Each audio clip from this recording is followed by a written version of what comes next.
সোমবার শেষ হলো এবছরের উচ্চ মাধ্যমিক পরীক্ষা। এদিন পরীক্ষা দিয়ে পরীক্ষা কেন্দ্র থেকে বেরিয়ে নিজের সহপাঠীদের সঙ্গে নানান বাহারি রঙের আবির দিয়ে আবির খেলায় মেতে উঠল উচ্চ মাধ্যমিক পরীক্ষার্থীরা।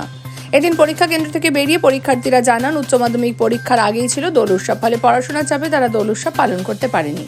তাই আজ পরীক্ষা শেষ হওয়ায় নিজেদের সহপাঠীদের সঙ্গে আবির খেলতে পেরে তারা অত্যন্ত আনন্দিত। তবে আনন্দের মাঝেও পরীক্ষার্থীদের মধ্যে রয়েছে কিছুটা মন খারাপ, কারণ এই উচ্চ মাধ্যমিকের ফলাফল প্রকাশের পরে আগামী দিনে নিজেদের ভবিষ্যৎ গড়ার লক্ষ্যে তাদের সহপাঠীরা অন্যান্য শিক্ষা প্রতিষ্ঠানে, আবার কেউ বা চলে যাবে শহরের বাইরে। ফলে যাদের সাথে এত বছর ধরে তারা পড়াশোনা করে আসছে, স্কুলের দিনগুলো কাটিয়েছে, তাদের সাথে ফের আবার কবে দেখা হবে তা জানা নেই। এভেবেই পরীক্ষা শেষেও কিছুটা মন ভার পরীক্ষার্থীদের।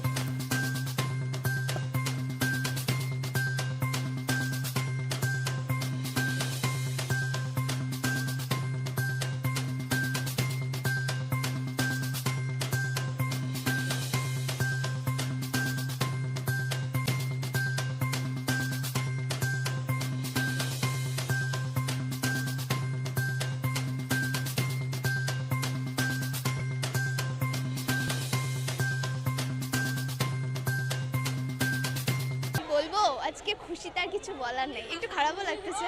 কেন খারাপ লাগছে? ওদের সাথে তো সবসময় দেখা হবে না, কেউ বাইরে চলে যাবে, আমি যেমন বাইরে চলে যাবো।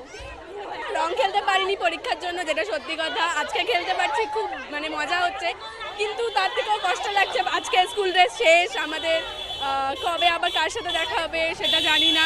তো খুব এক্সাইটেড এবং খারাপও লাগছে, দুটো মিলে একদম একটা আলাদাই মোমেন্ট হয়ে আছে।